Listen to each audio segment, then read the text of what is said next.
All right, welcome everybody. We have 2 more nights of Q&A, well, at least with myself, but another very qualified person, more qualified person will be coming after me. But thank you for all being here.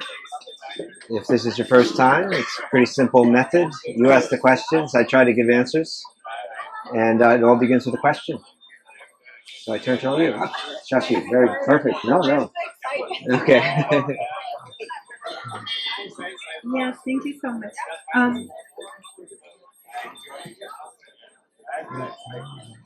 My question is a little technical, so I hope you might feel interested. I actually I self-study philosophy, and mainly I self-study Vedanta and Sankhya. Okay. And now I'm getting a little confused because the different school of philosophy talks about the same concept, but with different words, different terminology. Okay. So now I'm in this point where I don't know anymore what is what. So Okay. maybe you can help me to clarify out. Yeah. So I'm a bit confused between the Purusha. So Purusha is described as being a weakness or consciousness. And there is the Atman, which is the individual soul. And there is something that is called the Jiva. So I have no idea actually. And there is something else that we call Lingam or Lingam. Okay. This is in Sankhya, so I don't know if it talks to you or not. But so it is said that Linga is like the subtle body that carry mana, buddhi, and ahankara from life to life. Okay. So my question is, like in a simple way, maybe if you can tell me what is Purusha, difference between Purusha, Atman, Jiva, and Lingam. Okay. Thank you. So yes, the terminology can get confusing, and this is your question. Kind of speaks to just like an important, I don't know, place you want to get. In other words, the idea is that this is such a broad tradition, and it's speaking from. There's a vast amount of the original Vedic text is very vast itself, and then growing from that, you have different traditions, different lineages, and also different ideas about yoga offshoots that grow off of it. And there's and beyond that, it's not just in the world of yoga or Vedanta, but then there's the schools of medicine that grow out of it, the schools of astrology that grow out of it, the schools of the different arts, and they're all interconnected, and they're all coming from the same source, and it's handed down over centuries and centuries. So the terms get adapted in different ways by different people. Sometimes 2 people using the same term in very different ways. Sometimes people using different terms, but they're speaking about the same thing. So the important thing is that we can hopefully get to a point where mostly it doesn't matter what term we hear. When we hear it in the context, we understand what's being said. Sometimes there'll be subtle differences. Like, for instance, Jiva and Atman. Right? Like, Jiva the word Atman, you see, Sanskrit is also fascinating language. We're like, the word Atman it means the self. But, and most often when people use the word, they're speaking about the spark, the eternal self, the spark of spirit that transcends the body and even the mind. But in one sense, in a what's the word I'm looking for? Like in a broader sense, we could speak of the mind being the self or the body being the self. Like if someone touches us, I always have trouble saying this word, colloquially. I really, colloquially. Someone from England help me out here. Colloquially. It's so hard. I don't know why it's so hard for me. But commonly, someone touches, we say, don't touch me. Now, a Vedantin, in one sense, that doesn't make any sense because we spend all this time contemplating that I'm not this body. But still, in a common way, we'll say, don't touch me. And it's similarly in a common way, even in the Sanskrit text, they'll speak of the body as the Atman. or even the mind is the Atman. And they'll also speak as God as the Atman, because God is a spirit. So it's referring to the self, but there's the capital self, the self with the capital S too, like the supreme self, or the Param Atma. So that term could get stretched and used and applied in different ways. Most commonly we say Atman, we mean you or I, one of us. And when we say Jiva, it's definitely not referring to God, right? It's so Atman may refer to God, may refer to the body, may refer to mind. Jiva, I don't see it stretched that way. And Jiva, from what I understand, it's more commonly speaking about the self in its conditioned stage, right? In other words, Atman can be a liberated soul or a bound soul, but Jiva is referring to the self in the bound stage, it's still trapped within illusion. Purusha is a huge word. I mean, Purusha, it can, if we go back to the Rig Veda, probably where it's first heard, because that's as old a book as known to mankind. Purusha, there's the famous Purusha Shukta prayers. And here, the Purusha is really referring to that Adi Purusha, that original person from whom everything is extending. And so there's these prayers to the Purusha. But so Purusha, in this sense, is meaning like God. But Purusha literally means person. Purusha means enjoyer. Purusha also means male. Purusha means like a lot. It can be used in a lot of different things. But commonly, Purusha is juxtaposed to Prakriti, right? So here, Purusha is indicating spiritual energy, which necessarily is eternal and which necessarily has consciousness. It feels. So Purusha, the word person, likely stems from Purusha, person or spiritual energy, versus things or material energy, stuff, that has no awareness, no consciousness. But Purusha Purusha could be used to refer to the Atman, right? There's the Purusha, and then the field, the material field that the Purusha is existing in, the body and the mind, like that. So now Lingam is, from my tradition, I'm not hearing that so much, but it sounds like essentially, you take the word chitta. Even within our own bhakti tradition, Bhagavad Gita uses chitta one way and Srimad Bhagavatam uses it another way. The Yoga Sutras use it in a way that's consistent with the Bhagavad Gita.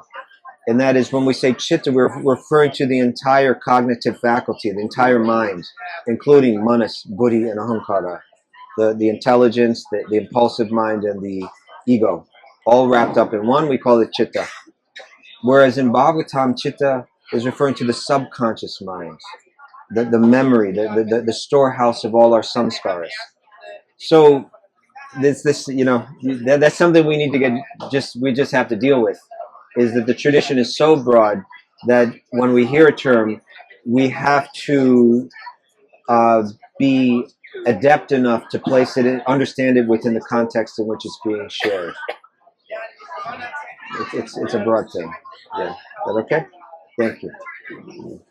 The thing is, though, you get there. You get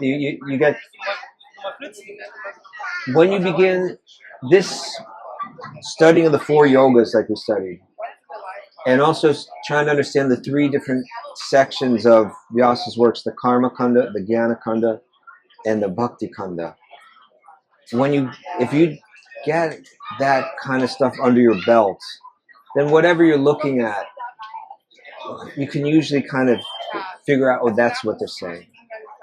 I know if it's a Jnanic school, that I know they're not going to mean this, so they must mean this by this term. I know if it's a Bhakti school, they must mean this. And you can begin to piece it together and understand what they're saying. It takes some time, yeah, but you get there. That's a life study. We dedicate ourselves to that.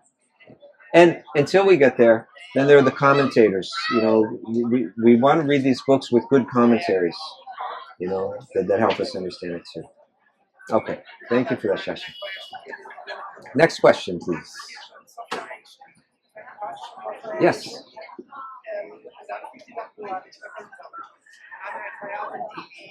Yes, I was walking around and I saw a picture of Ram, and I don't know so much about Ram, so I since I don't have any books here, I googled it, and I often come to the site ISKCON Desire Tree, and I always, Oh yeah. for me, thought it's a reliable source. Yeah.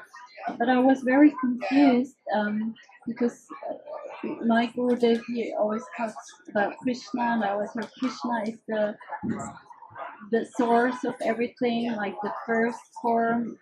And so I was wondering if that just can happen, that if you're in a different mood, like if you're more like a Ram devotee, that you can see it the other way around, because he wrote, first get clear that every deity is manifestation of Saratsarthar Brahma, Sri Ram, as said by Vedas itself.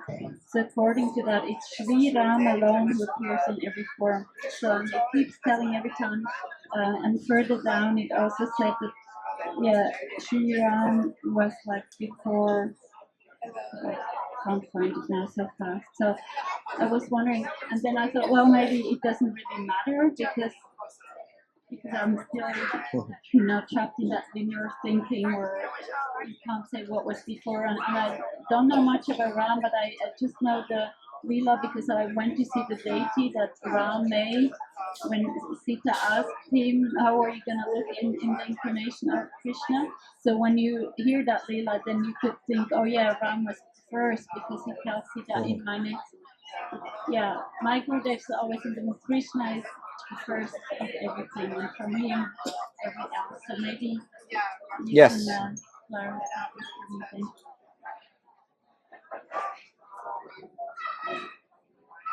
Very technical questions today. Everything's depending on one's perspective. We, according to the Vedic text, we are living in a little bubble that we can't even measure the ends of, and that's called this universe. And this universe is one bubble amongst unlimited bubbles, which nowadays people are beginning to use the term multiverses, right? According to the Vedic texts, which are there going back as far as we can count, they have this conception of multiverses, that there are many, many, many, many universes. And beyond the realm of the material universes that we're living in, there's a spiritual sky that's unlimited. But a lot of times we can look at your question from within our universe, looking at it, who's coming into our zone and when, or we could step outside of all these universes and look at it from the spiritual sky, and that's a totally different scale, right? So in this universe, which is going through cycles of creation and destruction, Ram appears long before Krishna appears in this world. But that doesn't mean that Krishna is not existing, or that Krishna is not the source of Ram. You understand? So there's such fascinating books written, but they're technical books, like the Laghu Bhagavatamrita, written by Rupa Goswami, which just really analyzes Krishna, the avatars, Vishnu, how to understand them all in context. And then there's texts like Brihad Bhagavatamrita, which is Sanatana Goswami's work. Both writers drawing from all of the traditional texts they present their works, well, certainly in Rupa Goswami's, because it's more of a study or like a thesis. He's going to be saying, I'm going to say this about Krishna and this about Ram, and let me draw from the Puranas to establish my points.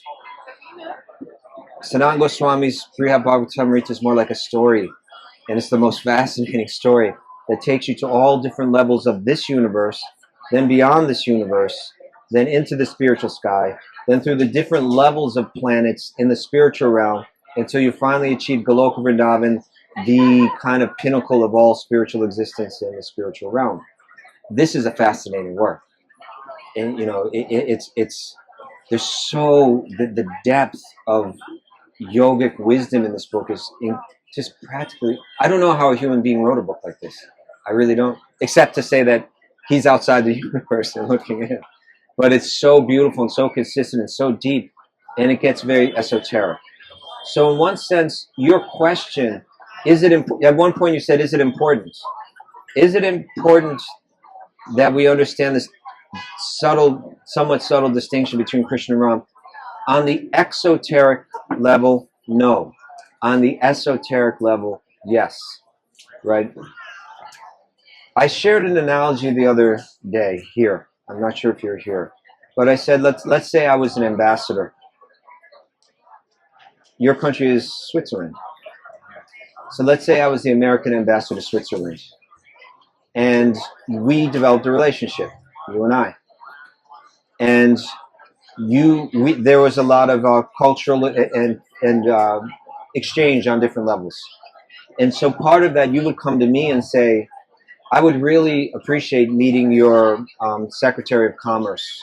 I think maybe principles that you apply or systems that you have might apply in our world, and we would be eager to speak with that person. Then I would arrange for that person to come and meet with you. So in a sense, it would be like that person came through me.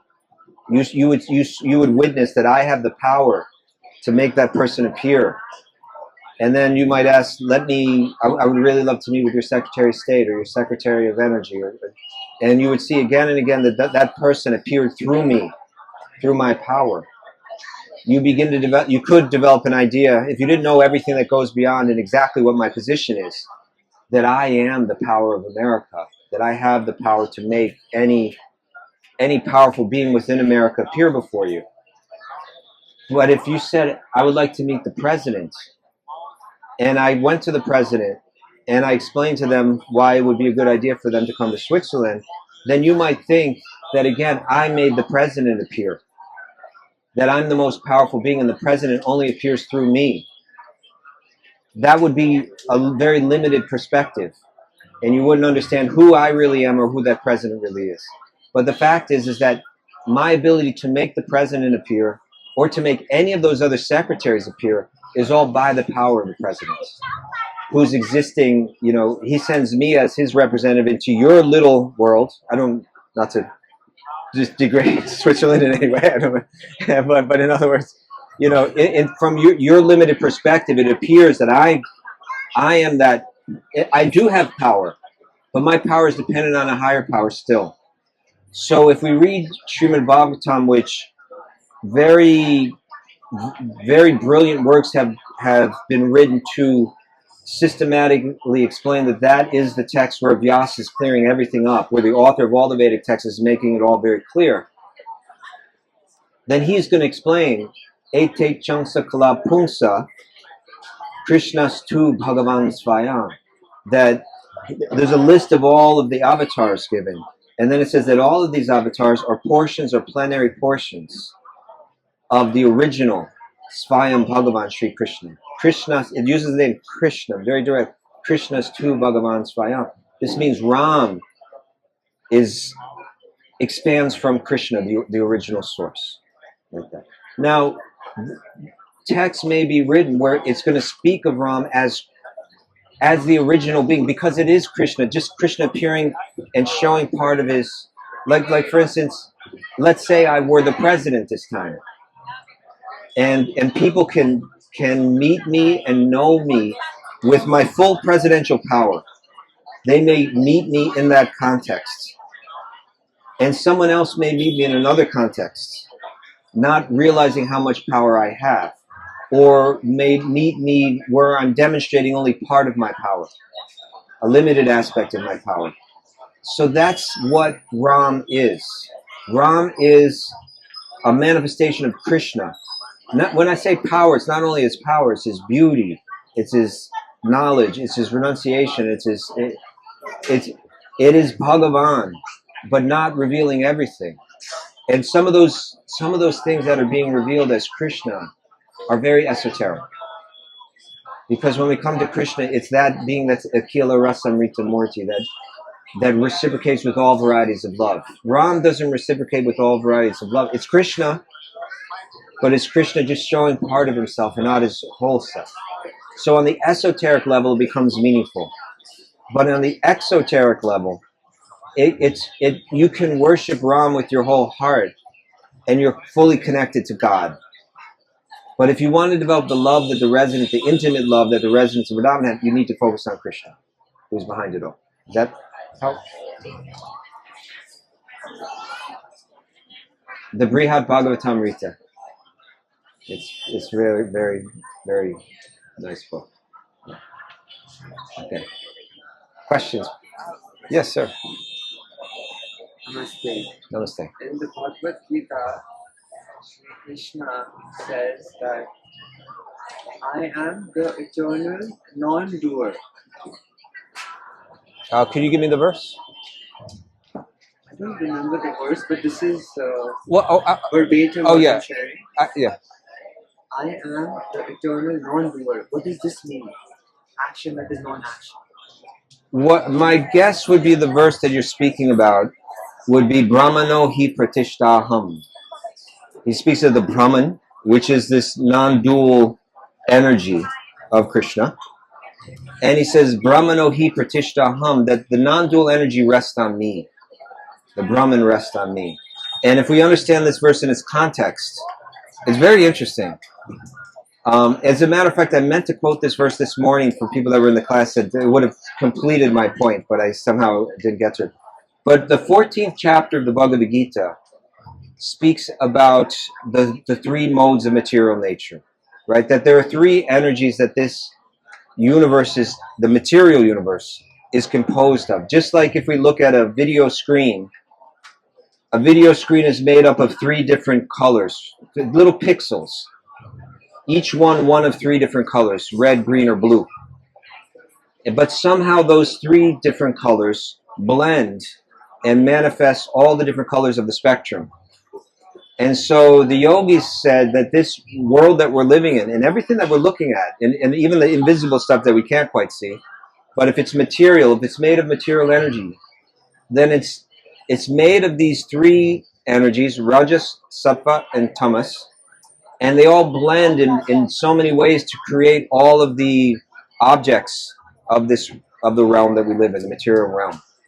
But each one of those energies has an influence that when we contact with it, it radiates that influence, and it affects our mind, it affects our thoughts, it affects our emotions, it affects our desires. So in one sense, we're moving through a realm where the computer of our mind is constantly being hacked by different, somewhat subtle, sometimes not so subtle energies. And we become, in a sense, enslaved by them. We follow them. You know, we may be feeling depressed today because of the influence of these. We may be feeling elated today because of this influence. A yogi rises above that. The last sutra of the Yoga Sutras is saying that when those gunas, when those three influences release, then you've achieved the goal of yoga, kaivalya, in Patanjali's language. But the Bhagavad Gita, it speaks about the three and the three different influences in the 14th chapter, and it goes into some detail. And then when Krishna's done, Arjuna turns to him and says, could you describe for me how a person who's achieved freedom from these influences, how do they behave? What are they like? And how do they achieve that? And so then he speaks three or four verses where he goes into detail about the person who's transcended the three modes of material nature. And it really has mostly everything to do with having an even mind. It mentions, if you give him gold or if you give him a stone, either one, he has an even mind, right? Most of us, if we got like a lot of gold, we'd be all excited. And if we got a stone, we'd be like, not excited at all. He sees them both the same, right? It mentions that whether he's being praised or whether he's being criticized, sees them both the same. He doesn't get shaken by that. And it goes on and on. It gives many examples like this, but it's called samatvam, even-mindedness, no matter what the external situation is. So that answers Arjuna's question of like the person that's transcended the influence of these modes, what are they like? But his second question was, how do they achieve that state? And it's a very interesting verse. What is it? Mam chayo vyavicharena bhakti yogena sevate. What is it? Bhakti yogena sevate. Samatvam samatitaitan brahma bhuyaya kalpate. That Krishna says, when one serves with bhakti yoga, when one serves me with bhakti yoga, with full concentrated bhakti yoga, then one immediately transcends these modes of material nature. Now that's an interesting question, interesting statement, because we might think, well, that Brahma, it says Brahma Bhuyaya Kalpate, they come to the Brahman stage. They achieve Brahman realization. They're unaffected by the externals. They have an even mind. Why would worshiping Krishna bring you to the level of Brahman when Krishna is a form? You know, he's a person with a form. You see duality in him. He has a left arm, and a right arm. He's got, his top and his bottom, and so on. And all his pastimes are running around with other people. He's got his cowherd friends and the cowherd girls. Why would meditating on such apparent duality bring me to a level of understanding the oneness? And he answers it in the verse that you're speaking about. Brahmano hi pratishtaham. He says, I am the basis of the Brahman, the non-personal oneness. That is one of my energies. It's one of my features. So if you surrender to me, if you develop love for me, then within within the circle of your broader love of the divine person is Brahman realization. It's included inside. Is that okay? Thank you. Interesting question. Thank you very much. Okay. More questions? Yes. Namaste. Namaste. I have two questions. The other day you were telling about the Gopis that they were attracted toward Krishna. The Gopis. Okay. So my question is that were they attracted toward Krishna romantically, or they were seeing some divine powers? That's why they were attracted. And my second question is that there have been a poet in India like Bulle and Bulle his name was Kulashekar. Bulle Kulashekar Alwar? poet, A poet? Kulashekar. Sufi poet Bulle. A Sufi poet. Okay. Yeah, and he used to write poetry about love, and he mainly used to write about one love story. There is one love story like he Ranza. And one day he was writing poetry about the Hiranza, and one day he Poetry about who? Ranza. There was two person like he female and Ranza was male. Okay. They were in love with each other. So he used to write poetry about them. And one day he was telling that he was going to meet Ranza, and that time one Molvi was offering prayer to the god. One Molvi. Islamic tradition like Molvi, and here when she was going to meet, she like crossed his leg that time, but she didn't notice. She was like in full of excitement to meet the Ranza, and when she came back, the Molvi asked to him that you crossed my leg and I got disturbed. Why you did that? Then she said that I was in full of love with Ranza, that I didn't see you, that you were praying. If you were praying to God, then you are also supposed to be in full of consciousness. You should not be get disturbed by my whether I cross your leg or not. So my question is that can't we connect to the God through that kind of love? Because so many Sufi poets mentioned about that you can connect with the God through the romantic love, this kind of love. So second question is that makes sense? Yes. But I forgot the first question now.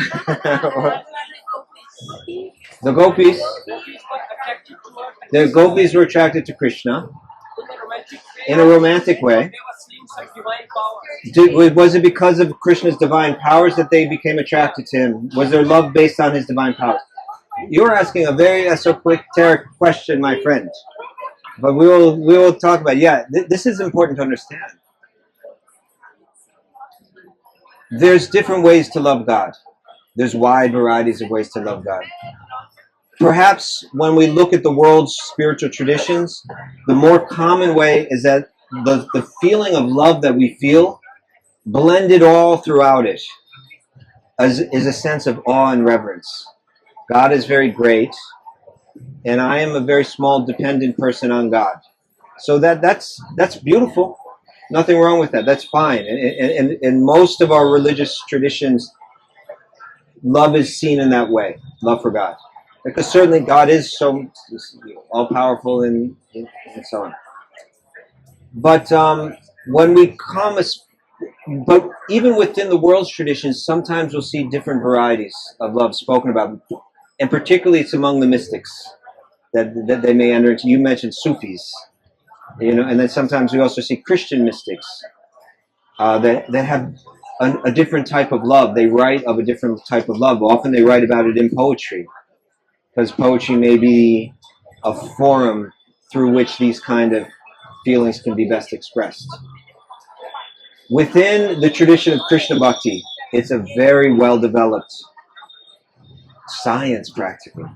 There are very ancient Vedic texts on drama, writing drama. There are great sages that go back many, many centuries who wrote texts growing out of the knowledge of the Vedic texts, where they write rules of drama, how to understand different characters in drama, the emotions that play out in a drama, how to blend them in such ways where you can convey deep emotion from the heart of a writer through the script and the actors to the audience, and the audience can feel the emotion that the writer felt. Right?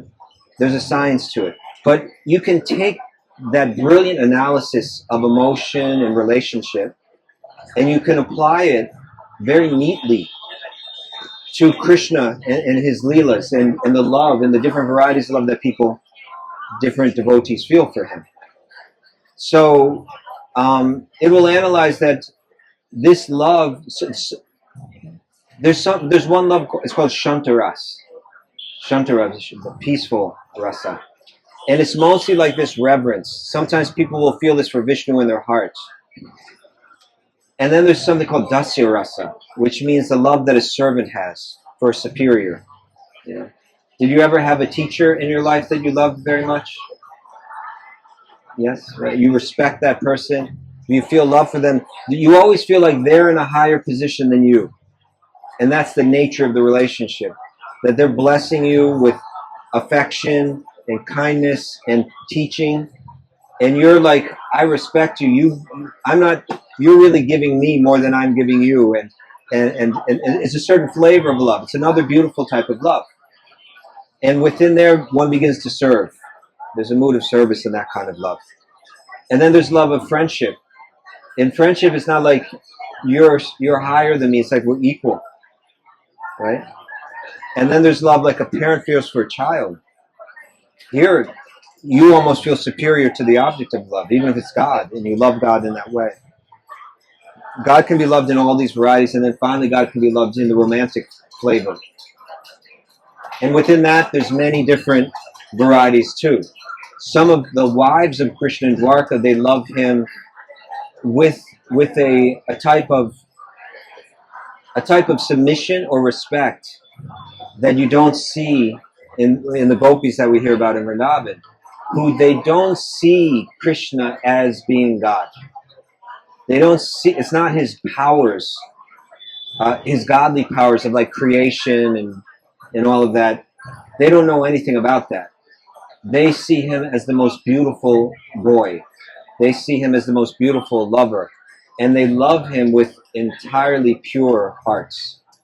So their love is considered to be the highest yoga because it's the most deeply riveted, focused awareness in the deepest, most powerful emotion on the perfect object of love, Sri Krishna. So it's not even, there's even one story where the Gopis were running through the forest and looking for Krishna. And Krishna kind of plays a trick on them, and he appears as Lord Vishnu with 4 arms. And when they see Lord Vishnu, rather than being struck with wonder that Lord Vishnu is standing before us, they think, oh, Lord Vishnu, can you help? Did you see Krishna running past here? So they don't really have it in them to be moved by this greatness. And in the most esoteric text on bhakti, it describes that Krishna feels himself that the love for me that's governed by rules does not move me so much. But it's that intimate love where people even forget that I am God that moves me the most. And it captures me. And I become conquered by that kind of love. So that's the kind of love that the Gopis have. They don't even think of him as God. They think of him as Krishna, the boy from our village. He's doing amazing things all the time. But still, that's the only way that they can think of him.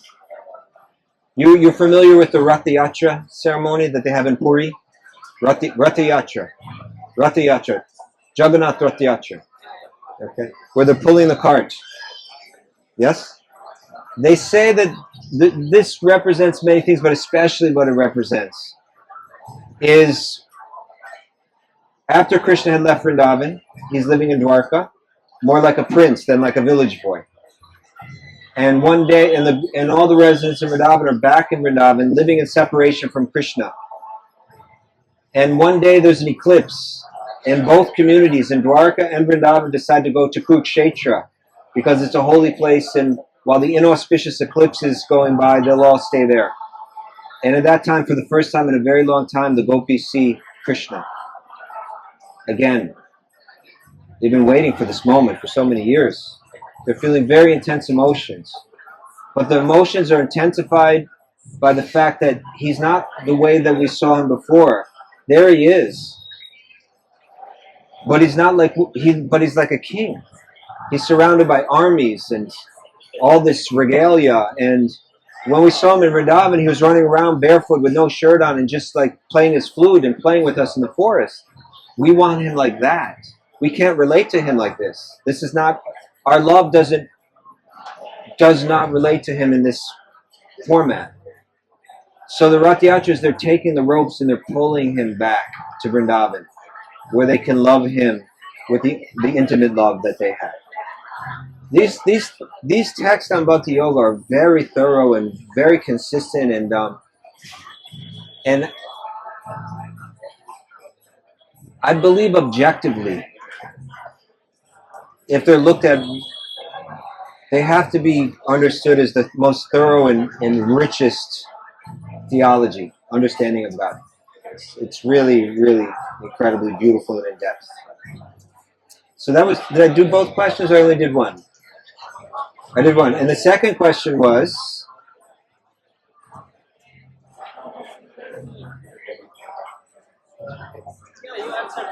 You sure? Okay. Okay, thank you. Thank you for your nice question. Other questions? Yes, in the back.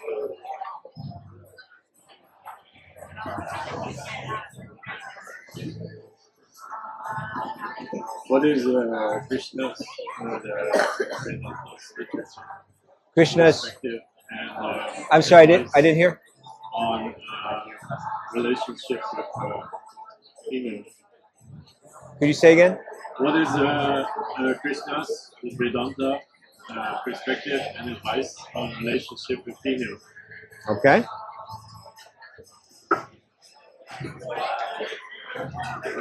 Well, Vedanta is broad. So there are different ways to approach the same circumstance, for instance. There are people with different aptitudes or mindsets, and there are different stages of life too. Like, for instance, most commonly what we'll find in the broader Vedic literature is that a person will pass through 4 stages of life. So I assume you're speaking about how a man relates to a woman and not how a woman relates to a woman. And so in your youth, you're a celibate student. And then you enter into married life. And there's a whole dharma for how a husband loves and serves and protects and cares for and provides for and serves along with a woman or a wife.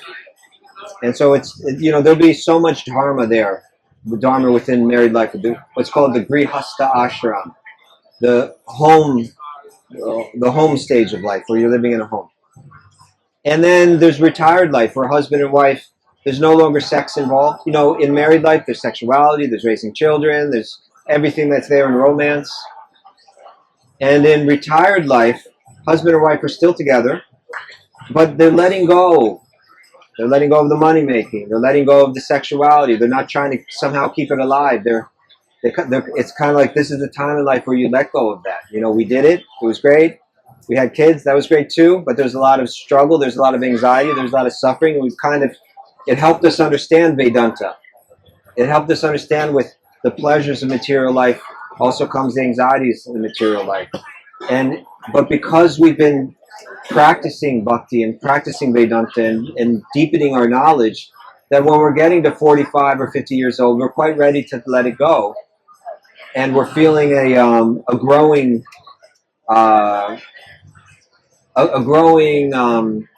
desire to dedicate ourselves, our minds and our time more fully to deep spiritual contemplation. And husband and wife can do that together in the vanaprastha stage, in that third stage. And then for some people, there would be a fourth stage where the husband actually walks away entirely, from married life. You know, and they go up to these mountains and live as a sannyasi, as renunciate. The wife would stay in the home, and the children would care for her, you know, in her lessons. So she would be she would be going into deeper meditation and chanting and hearing sacred text, and he would be doing that up in the mountains, you know, wandering alone. So that's one aspect, you know. Certainly there's all kinds of warnings about the power of sexual attraction on both ends. You know, how it's the most serious binding force to keep us riveted to the bodily conception of life and false sense of identity. So it's something that has to be carefully regulated in life. You know, marriage is meant to do that. The different stages of life, they're all meant to do that. So wherever there's strong material attachment, Vedanta will provide ways to regulate it, and it can be prescribed according to your time in life, your stage of life, your mind state. So a guru is a person that kind of understands all of this, understands where the student is at, and is able to, just like a doctor can prescribe medicine for an individual, one individual he prescribes one medicine, and another individual he prescribes another medicine. So the wisdom of Vedanta and the regulations that are there in the tradition can be applied differently to different people at different places in life. Is that okay? Maybe you wanted something specific. I'm not sure.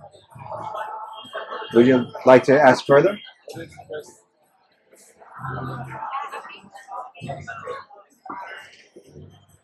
In what case is there a relationship the most spiritual, most developing, most challenging?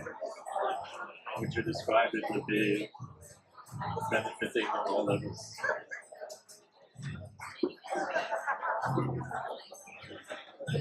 The mistake that we commonly make in this kind of relationship is it's two people looking at each other and they're expecting that the other is going to bring them happiness, that this person is going to complete my life, and they will be able, in them I can see the ticket to my happiness.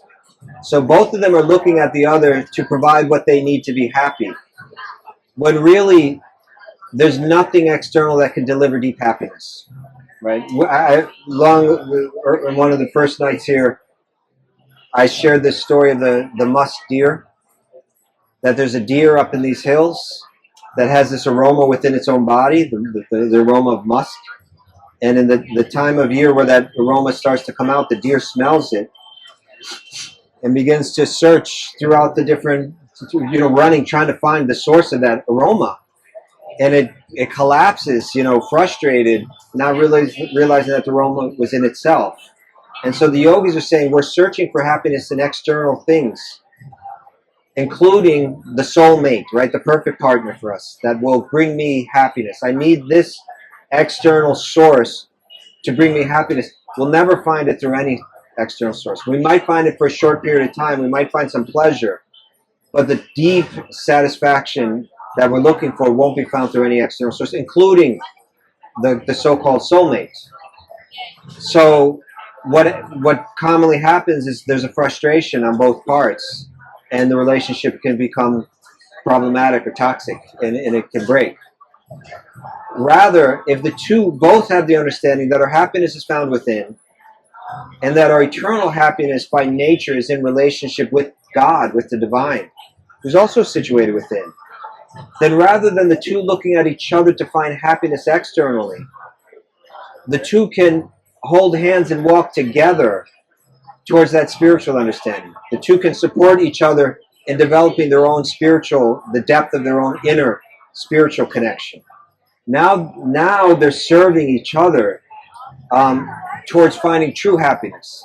Rather than saying, you'll be the source of my happiness, let's support each other in finding our true spiritual happiness. This will work. This is a good setup. This has a lot of potential. Is that okay? No. Thank you, sir. Thank you. Okay. More questions? Yes. I asked this a couple of times from different people today, and I love to get the answer. Okay. Let me see if I can do it right. So, if of the non-existent there is no endurance, and of the existent there is no cessation, then what's the status of this world? Of this Can world? we say that this world exists? Okay. Thank you. So you're referring to Bhagavad Gita 2:16. What is it? Asat Vasato? Nasato vidyate bhavo nabhavo vidyate sataha. It's saying that the Tapadarshis, or those that are seeing the truth, they've come to a conclusion that of the non-existent there's no endurance, and of the existent there is, essentially, it's a way of saying that wise thinkers, this is how they think, this is how they see, that if something is eternal, then it's real, and if something is temporary, then it is unreal. And it says this they have discovered or decided by studying the nature of both. So what they're saying is that the self, the soul is real, right? I am eternal. Satchit Ananda. The spiritual energy, the self, is something that it'll go on to say in the next verses, that you can't cut the soul in half, you can't burn it, you can't destroy it in any way, you can't disassemble it in any way. It's an eternal energy, and therefore it's real. And anything that's not like that is in a sense unreal. But we understand, and this will be revealed in further verses, that it is in one sense real and in another sense unreal. Right? It's in one sense we could say it's unreal, because if something takes a form and then that form changes and then that form disappears in a sense. Like, for instance, this little tent that we're under here right now. It's made up of steel, I assume, and the tarp is probably made out of some kind of polyester. So previously the steel was sitting inside the ground, inside stone, and it was somehow smelted or something. Somehow they got it out of the ore, and they were able to create steel. And then that steel was shaped in a particular way, and then it was designed in a particular way to create the frame. And then oil was taken out of the ground, and somehow they transformed that into this tarp. So all these different material elements took on one form. But that form is temporary. It's here for a moment. And at a certain point before long, it's all going to disassemble. And, the steel may rust away eventually and enter back into the earth. And I don't even know this maybe burn or also enter into the earth in some way. And then the very elements that made up this tent are going to take on new forms. So it's one form now, and then the form disappears and takes on another form. So in that sense, it's like a dream. We experience something in a dream, and then it's gone, and it's unreal, because you can't touch it anymore. It's gone forever. So in that sense, it's unreal. But in another sense, we see this world as real. it's one energy that's real, that's constantly shifting. So it's unreal a bit more in a poetic sense, in the sense that we call it unreal because it's here and gone, but the energy's still here, right? The energy is still here, but it's just constantly shifting. So the constant shifting, in a sense, makes it unreal. But the energy stays. It just keeps changing. It keeps changing. It keeps changing. Okay? I'm sorry? Yes, that's right. It's, in a sense, unreal. Yeah, in a sense, unreal. Just like we might say, is a virtual reality real or unreal? Well, if I think that the virtual reality, like if I'm in a virtual reality, I think if I'm in a video game and I'm thinking that this is a real world, it's not. It's a video game. But a video game is a real thing too, So this is a shifting computer program of a world that we're living in where everything's being shifted by a programmer. So in that sense, it's kind of unreal. But it's real, just like a computer is made out of real ingredients and a computer program is real digital energy. So like that. Thank you. Yes, Joshua.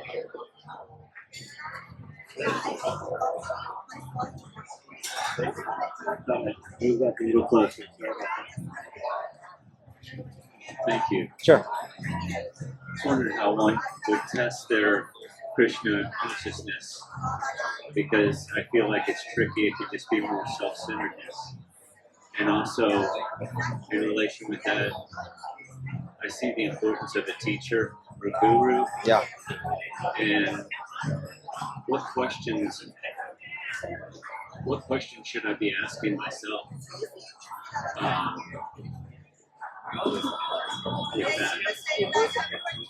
Okay.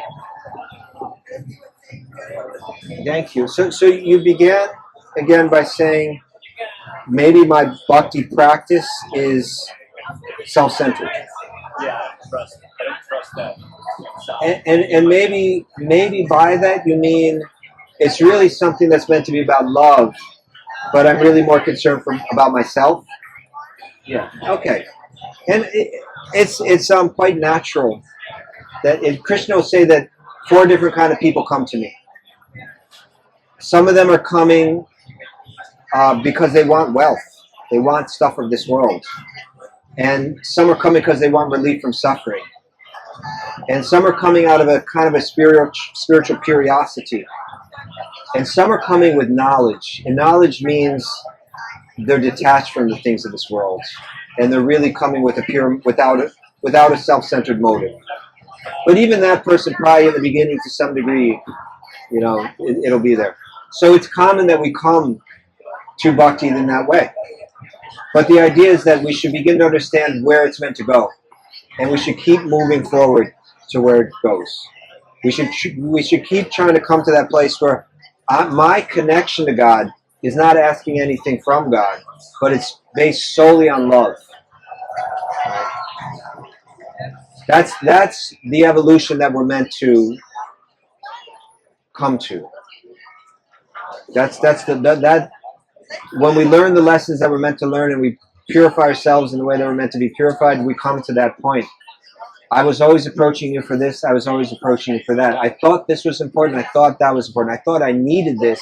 I thought I needed that. I don't need any of that. All I need is you. Please accept me. That's kind of where bhakti is meant to lead. And then Krishna, feeling that pure love, is moved by it and says, all I need is you. And then you have a real, true loving relationship with God. Like that. Both sides vulnerable like that. Both sides selfless like that. That's what we're trying to distill our mind and distill our heart of all selfish motive. But to think that I'm coming to it without any of it is kind of like thinking I'm going into the shower perfectly clean. No, you're going in there to get clean. So then we do the practices to develop that. And so then what are the questions that you're meant to ask? In one sense, we should always be asking, what is my motive? And am I moving forward? Or how can I begin to practice? What practice? In my stage of life, where I'm at, with my circumstances, what would be a very suitable program of practice for me? That would be a good question to ask, you know. Should I be chanting japa every day? If so, how much?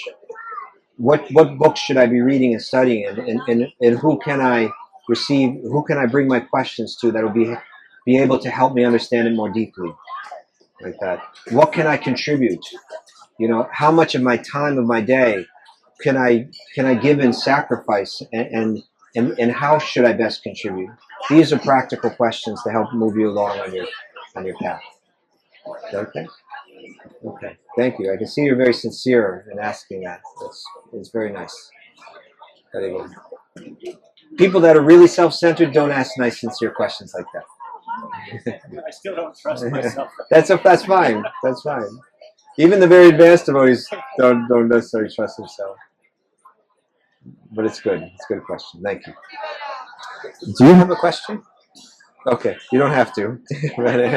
You just thought like maybe you did. Okay. Time? If it. Other questions? Don't be shy, people. Yes, sir. Can we ask also general things about the spiritual? Maybe, but I don't know how. I have my specialty. You know, it's. I mean, there are a lot of people that in this society are dependent, like from drugs, from internet, from alcohol. Can spiritual answer be given? Can spirituality be given to spiritual counsel? I'm sorry, I didn't catch the last part. Spiritual help can be given to these people? Oh, yes. Okay. Like me, I'm dependent from internet. Acha. Are you speaking about addictions specifically? Oh, yes. Yeah. So we actually have an expert on that here, although she's leaving tomorrow. But we actually have a group called the Bhakti Recovery Group. They have about over 25 meetings online every week. And so the idea is that, honestly, to really talk about this,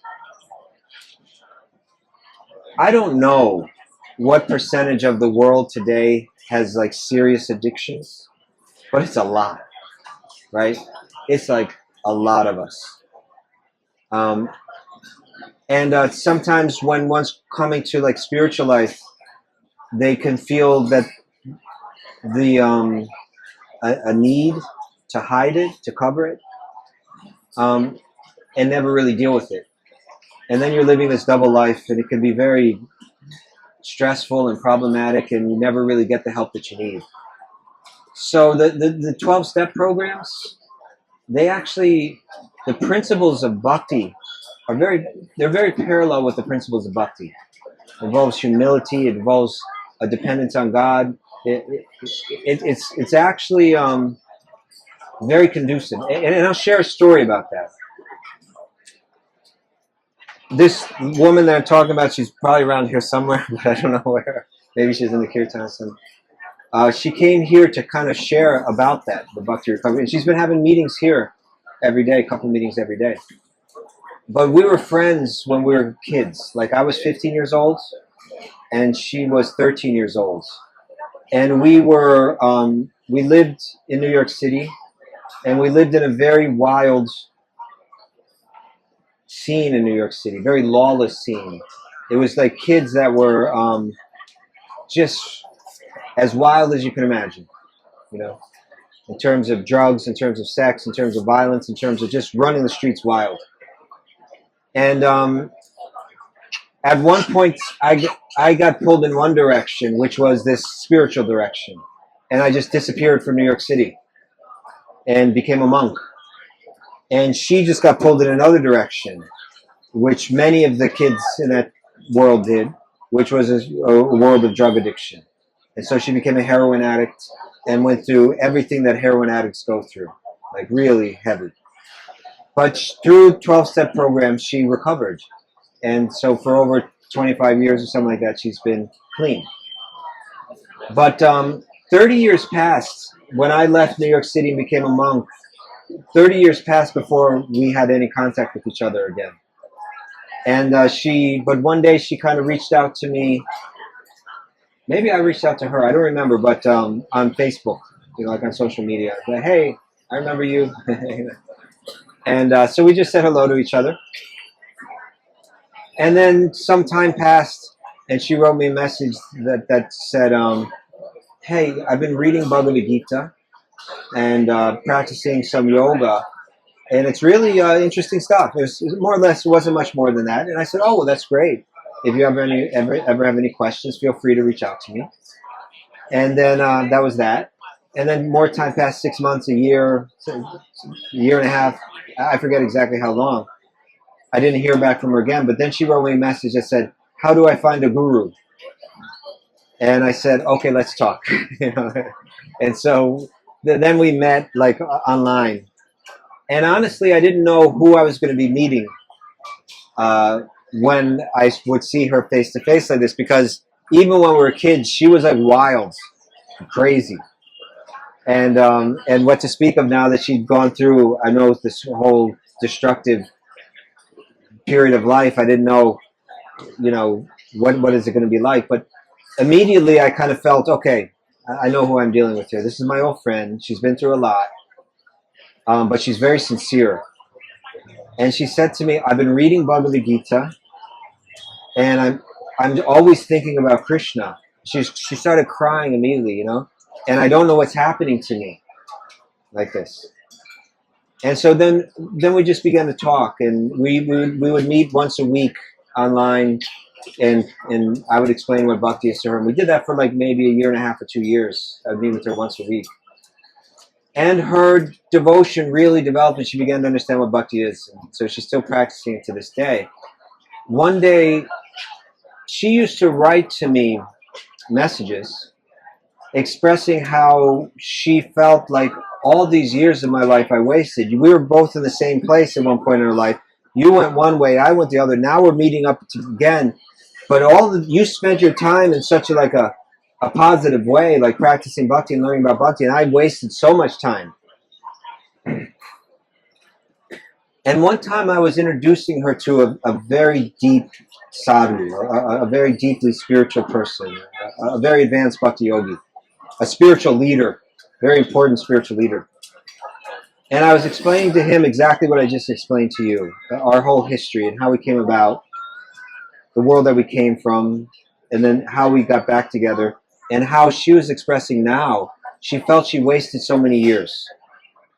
But I also said to him, sometimes she writes me these messages, and in these messages, she's expressing with humility her desire to know and to serve God, and her own feelings of regret of her past life, and things like this. And I said, when she writes me these messages, or even speaks them to me, it sounds like words straight from the Srimad Bhagavatam. It sounds like words coming straight from the great saints, from the bhakti tradition that you read about in these ancient texts. And he said to both of us, because we were both there, he said, the 12-step program is a very serious spiritual practice, right? It takes you through a very serious spiritual practice. So although she felt like she had wasted all those years, the fact is that the pain that she had gone through in life drove her to take up a very serious spiritual practice that was effective, that was transformative. And so now we were at the same kind of place in life. Now we're in our 50s, and we were both kind of like there together. And so to me, that was a testament coming from someone who's coming in a very orthodox way within the serious Bhakti Vedanta tradition, could recognize from this other tradition that there's truth in it, and there's a powerful transformation in it. And so what she's gone on to do is develop the Bhakti Recovery Group, which takes the 12 steps but applies them within a Krishna Bhakti context. So if you have an inclination towards Krishna Bhakti, but you also struggle with addictions, and that can be any addiction, including internet and things like that, then you can join into those meetings and share, hear and share. And and hopefully grow through it and develop strong relationships with other bhakti yogis through it. So that's there. If you're interested in that, we can give you the information to connect. Thank you. Okay, we have time for a couple more questions. Yes, sir. In my younger days, I was like in a Christian group, kind of charismatic church.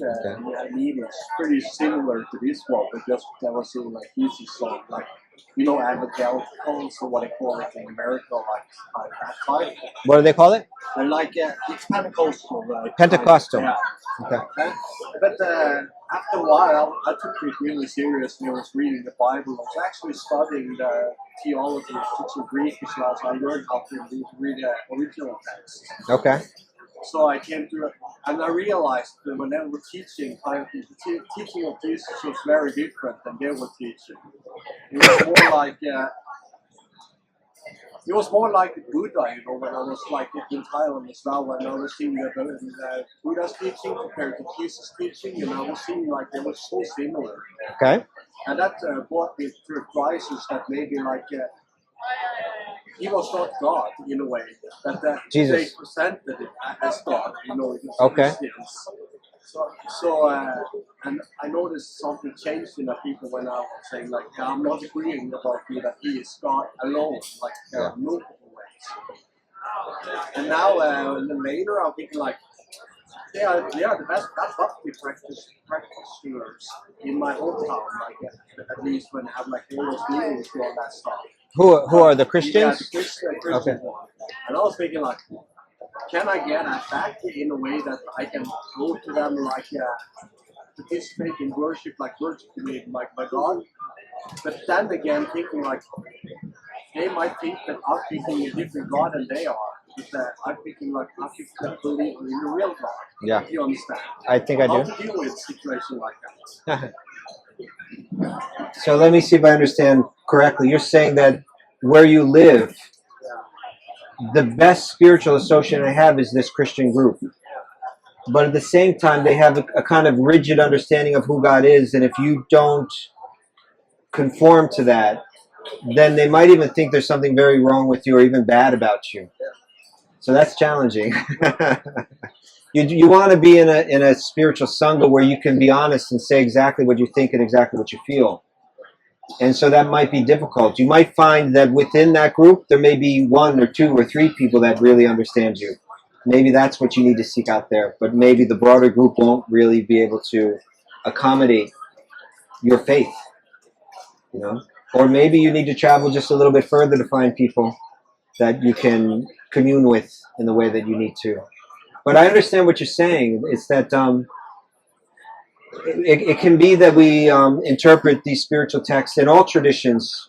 Quite frankly, in all traditions, you're going to find people that have a very narrow interpretation, whether it be kind of swinging to the left or swinging to the right. You know what my own experience is? Because I'm part of a spiritual institution. I identify with myself as part of a spiritual institution. But a spiritual institution, all institutions usually come with problems. People get disappointed by them in different ways, and they're trying to cater to a large group of people, so there's always some loss of personalism there, commonly. It's good when there's small groups within large groups. That helps a lot to alleviate that. But what my experience has been is the deepest and most inspiring connections that I've had with people, and what I feel are the ones that get to the deepest essence of spirituality. Commonly, I find they're people that are on the edge of the institution, not necessarily right in the center of it, and not necessarily out of it either.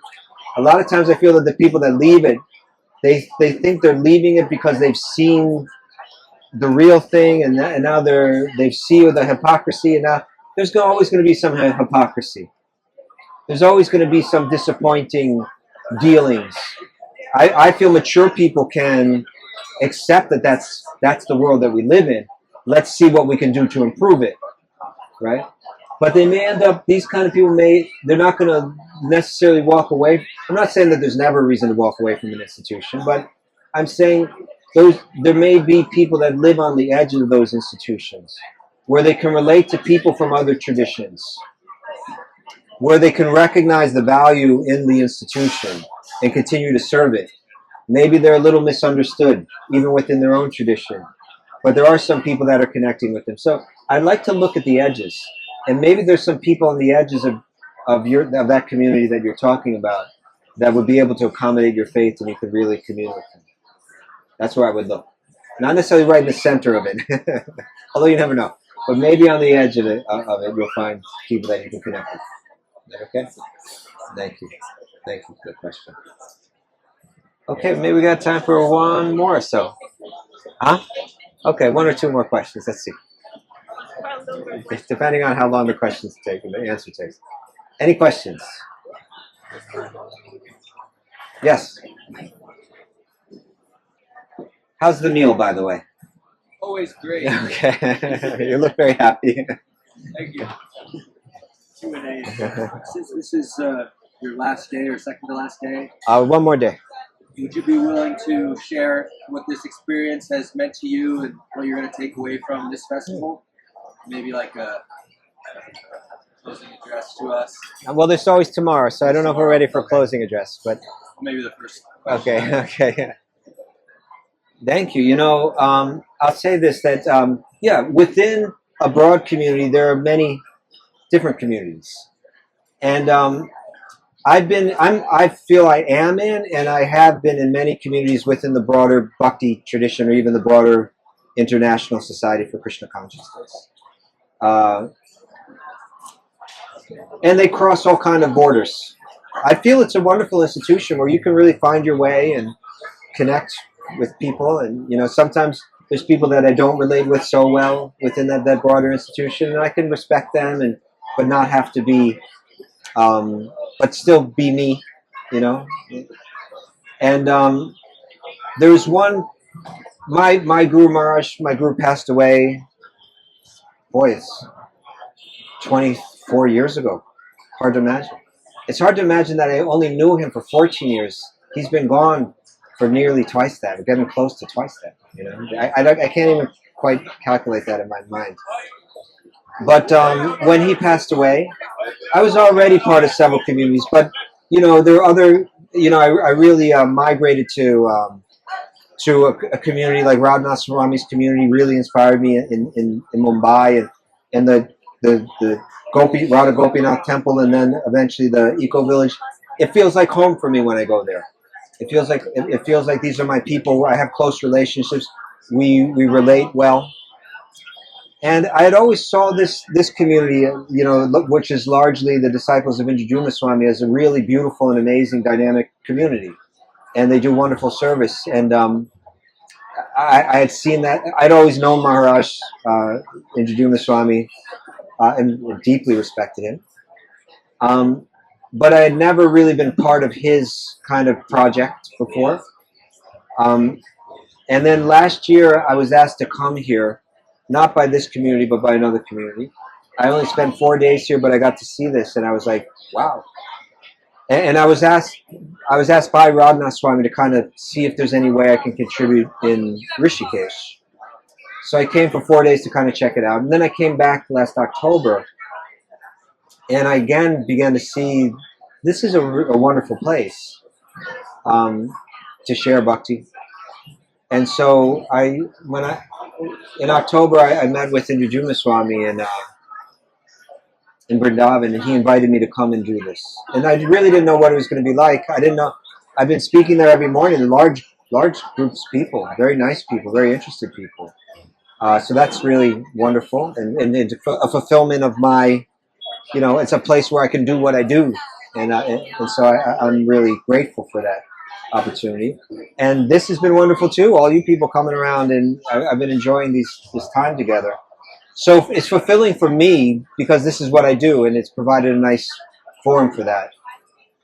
But maybe what I've taken away more than anything is it's been a real honor to be able to serve with this team. This is an amazing team.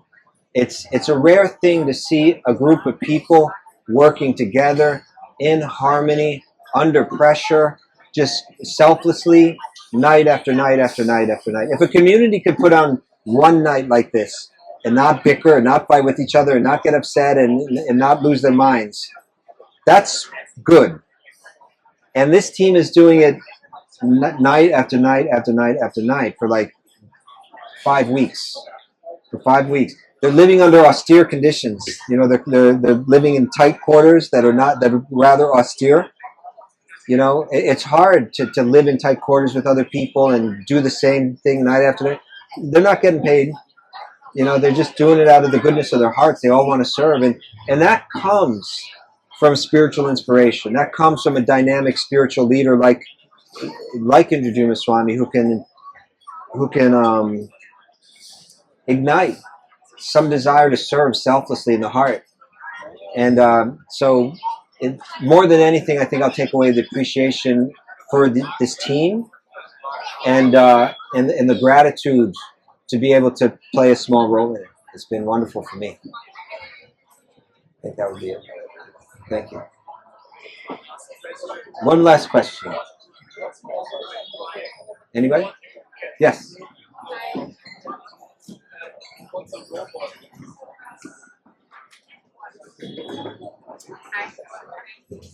Thank you. To remember. Okay. What keeps you going? What is You were talking right now about purpose, right? Over here. Personally, have you? Okay.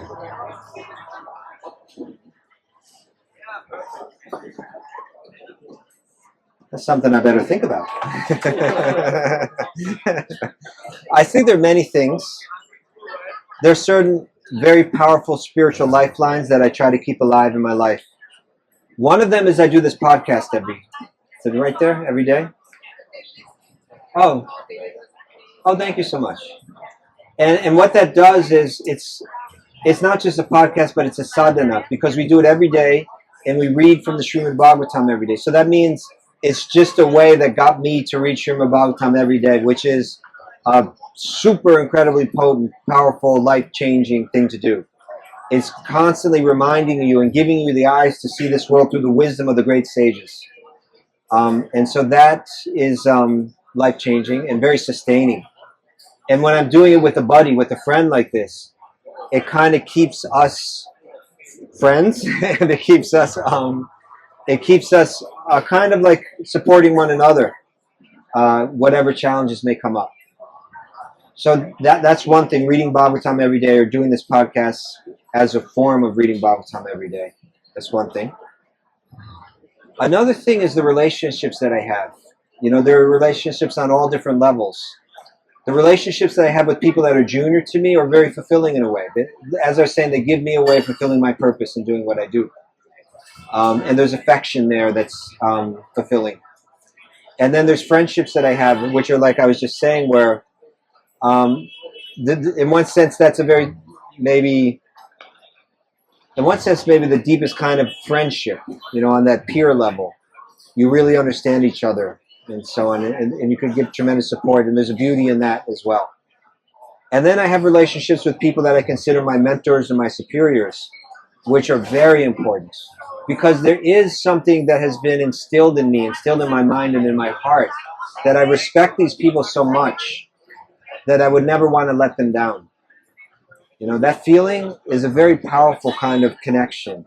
It's a powerful support. You know, ideally we should all have relationships in our life where there are people that I'm just like, and I want to be clear about this. I don't mean this totally like it's a negative social pressure, but I think it's a good thing. Like, I never want to come before that person and say, and be embarrassed to say, I haven't appreciated all that you've given me, you know, and therefore I haven't lived up to it all. You've shared so much with me, giving me the potential to live up to it and follow in your footsteps. I want to be right there saying I'm following. I'm right there with you, you know. It's really edifying, that kind of feeling, and life would feel a bit empty without it. It's not just pressure. It's a healthy kind of pull that comes from someone really sacrificing selflessly for you, for your own good. Really just giving and giving and giving without even wanting to receive. If you have senior people in your life like that, and then you look at it and say, I want to be like that, that keeps me going. And and it doesn't end with just the people that I know personally in my life, but it also goes to the Guru Parampara. It goes to the previous acharyas in our lineage that lived even centuries ago. I have a couple, what do they call it? Positive aphorisms? That's right? Positive aphorisms that I apply sometimes in life that are really effective. And one of them, the one that I really use the most, is we don't think like that. We don't think like that. And what I mean by that is when my mind wants to wander here or there, or my senses want to go here or there, when I feel my mind being drawn to a level of thought that is not on the level of bhakti yoga where I want it to be, then I say to myself immediately, we don't think like that. And what I mean by we is all of these great spiritual teachers in our tradition. If I want to be among them, then I must bring my consciousness to a level that's worthy of being within their circle. You understand? And so that means that I need to deny my mind to go places that are not worthy of that. This is how a yogi disciplines their mind. And for me, that aphorism, we don't think like that. It's a very powerful way for me to be like, I can't turn my back on these great souls. I aspire to, when I say live among them, what I mean by that is to be transformed and elevated to the platform of Krishna consciousness upon which they rest.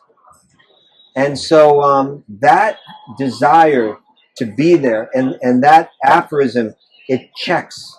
It's almost just like when the mind wants to go the way, it immediately is cut by that. And that really helps keep me going, because otherwise I could be wandering off in so many different directions. So those are some things that come to mind. I'm sure there are many, many other things that I could say. Thank you. Maybe one more question. We still have a good, nice group of people here. If there's one more question out there, I'll be happy to take it. Anyone? Yes. How you manifested your wife? I think it's a beautiful example of divine union as well. How did I manifest? Yeah, your wife. How did I meet her? Yeah, I mean, it's interesting how, I mean, it's a divine union. I wasn't capable of manifesting her. Krishna can do that. I can't do that. But what exactly do you mean? How did I meet her, or yeah, like how did our relationship come about? I mean, it's so inspiring. I was a monk for 14 years, 13 or 14 years, from 87 until 2000. And at that age, I was getting to be about 33. I kind of said, because in our tradition, there are two types of monks. One's called brahmachari, which we call, let's say, student monk. You're practicing the life of a monk, but at a certain point you can choose, now I will move on from this and become a married person. Or you could take a lifelong vow and become a sannyasi. So when I hit 33, I said to myself, now's the time to decide. I don't want to decide when I'm 46 that now I want to get married. If I'm going to get married, let me do it now. So I just thought, and I shared this story to some of the group, but in brief, I was undecided, and I was at a somehow in my mind at that stage, both remaining a brahmachari and getting married both seemed like dark paths to me. Neither seemed bright. Both getting married or remaining a brahmachari, they both seem dark, right? They both seem dark. And And I visited my guru on the way. I was on my way to India. He was in England at the time. And I spent 3 days with him. And we discussed it. And he said, well, what do you plan to do? And I said, I really don't know. You know, I said to him, both paths seem a little dark to me right now. And he said, no.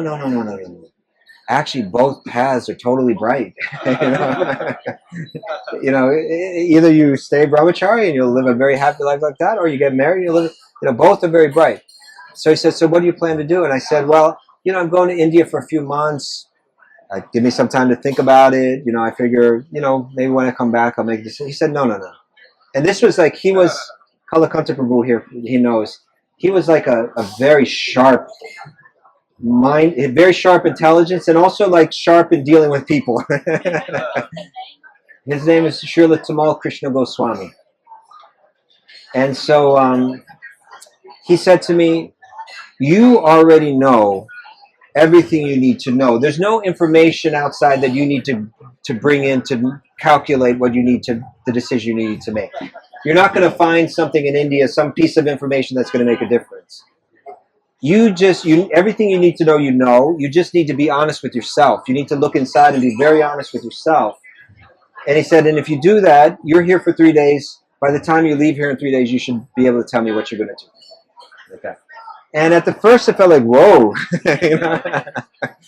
Because, you know, we all come to points in life where we have to make a decision that you can't turn back from. And that can be a scary thing. And I think a lot of times we hesitate. What's the word? We procrastinate or just avoid. You know, we practice avoidance. You know, and we can do that for a long time. When really what he was saying, it made perfect sense. You know what you need to know. Sometimes in life we have to walk through a gate that we know we're never going to walk back from. And what as a Vaishnava, as a bhakti yogi, what we try to do is we try to take all the knowledge that we have. We try to be honest with ourselves. We try to take good guidance from people that we respect and who have walked through these gates before. We try not to be driven by the mind and the senses, but with wisdom. And then we make the best decision that we can make, and then we do it. And you live with the consequences, you know? That's life, you know? Otherwise we sit here like a timid kind of creature that's afraid to move forward in life, you know? So he told me that, and I appreciated it. To this day, I consider that was a very important instruction that he gave me. And so I decided, okay, I will get married. I didn't know to who, but I was just, you know, it's someone out there. You know? But as soon as I did make that decision, there are a few people in my life that said, we know just the person for you, right? Both people that were kind of friends as well as mentors. They said, well, we know exactly who, you know, we've got to, you know. So I said, okay, well, maybe, you know, I'm willing to see. And somehow fate brought us together in any case very quickly. And I had the chance to observe her character, you know. And I was very impressed. I saw that beyond the fact that she was a very pretty girl, right? But she didn't, with that beauty, she didn't have an arrogance or conceitedness with it. I saw how she related with other people, like with humility. I saw that her spiritual, she had a spiritual depth to her. So these things were impressive to me. And I assumed at that point that we were going to have children, which we actually never did. But I thought this is the kind of person I would want to be the mother of my children. And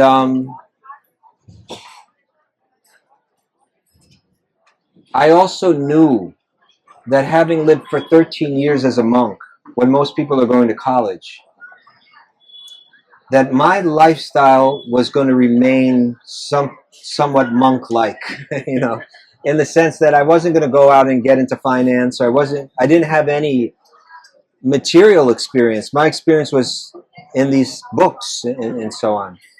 So I figured there's going to be some way where I can take my experience and it would provide the necessities that I would need, but it was probably going to be a simple lifestyle.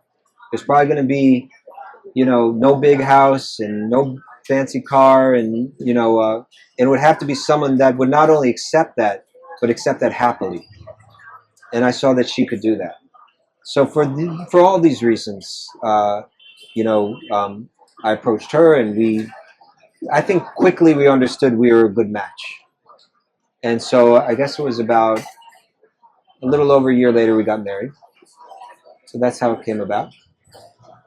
Not quite an arranged marriage, but not exactly like we saw each other and fell in love. It wasn't like that. It was kind of a sober kind of getting to know each other and appreciate each other. That's how it happened. Yeah. Okay. All right, folks. Thank you all so much. It's been a joy spending this night with you. I have one more class that I give before I go back to New York. That'll be at 9 a.m. here. Kalakanta Prabhu, a far more qualified speaker, will be taking over after me, as well as taking over this every evening. So please come back. He'll have a lot of wonderful insights to share. Also, if you would like to receive the recordings of all the classes, the total will be 24 classes, all kind of like building. It's like a systematic presentation. Or if you'd like to get recordings of our Q&As, they're all available.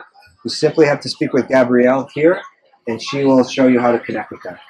Thank you all so much. I hope to see you tomorrow. Hari Om Tat Sat. Srila Prabhupada Ki Jai.